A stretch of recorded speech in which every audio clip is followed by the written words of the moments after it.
इसमें दो शब्द हैं, एक है पाप और एक है पापात्मा। एक है पापी और एक है पापात्मा। इस ग्रंथ में लिखा है कि तीर्थ में जाता है पापी तर जाता है, लेकिन पापात्मा नहीं तरता। बहुत ध्यान से सुनिए। स्कंद पुराण में लिखा है कि यदि कोई व्यक्ति तीर्थ में जाता है, तीर्थ का सहारा लेता है, तो तीर्थ में पापी तर जाता है, लेकिन पापात्मा नहीं तरता। और शायद यह सबको पता नहीं होगा कि पापी और पापात्मा में अंतर क्या है। आगे एक बड़ा सुंदर श्लोक आप सुनेंगे।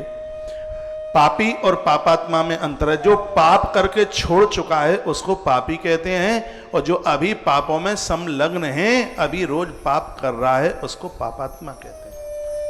एक ग्रंथ में बड़ी अद्भुत बात कही है। जिसने पाप किया, चलो धोखा हुआ, जान के हुआ, अनजान के हुआ, लेकिन अब तो छोड़ दिया उसने, ऐसे व्यक्ति का तीर्थ में जाके उद्धार हो जाता है।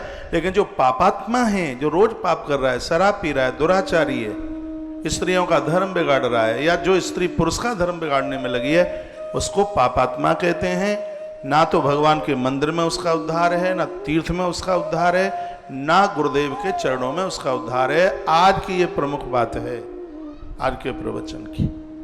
और रोज सुनोगे एक नई बात सुनने को मिलेगी। और ये इतनी बड़ी अद्भुत बात है, इतनी गढ़ीली बात है कि इसलिए तो गोस्वामी जी ने लिखा था, पापी जाकर नाम सुमिरहि अति अपार भव सागर तरही। गोस्वामी जी ने ये नहीं लिखा कि पापात्मा जाकर नाम सुमिरहि अति अपार भव सागर तरही।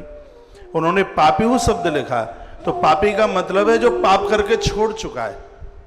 और परमात्मा बड़े नंबरी भुलक्कड़ हैं। अपराध करके यदि किसी ने छोड़ दिया, फिर पाप नहीं किया, परमात्मा उसको क्षमा करता है। कहता है, सन्मुख होय जीव मोहि जवहि जन्म कोटि अघनाशय। 1 करोड़ जन्म का भी पापी होगा तो भी मैं तार दूंगा।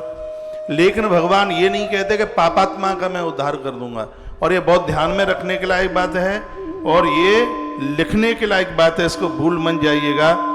जिससे अपराध हुए हैं, लेकिन सत्संग में, प्रवचन में, गुरुजनों के द्वारा कैसे भी किसी के समझाने से, और उसने वो अपराध छोड़ दिया, वो पापी है।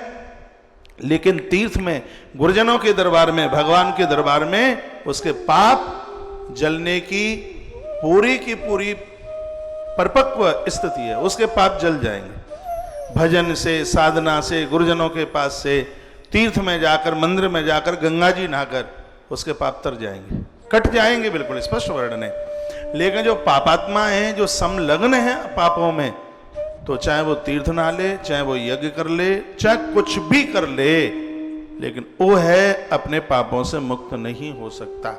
तो इस सदाचार में जो एक अद्भुत बातों का वर्णन किया गया है, ये हृदय में बहुत उतारने के लायक है। आइए एक चौपाई मेरे साथ बोली।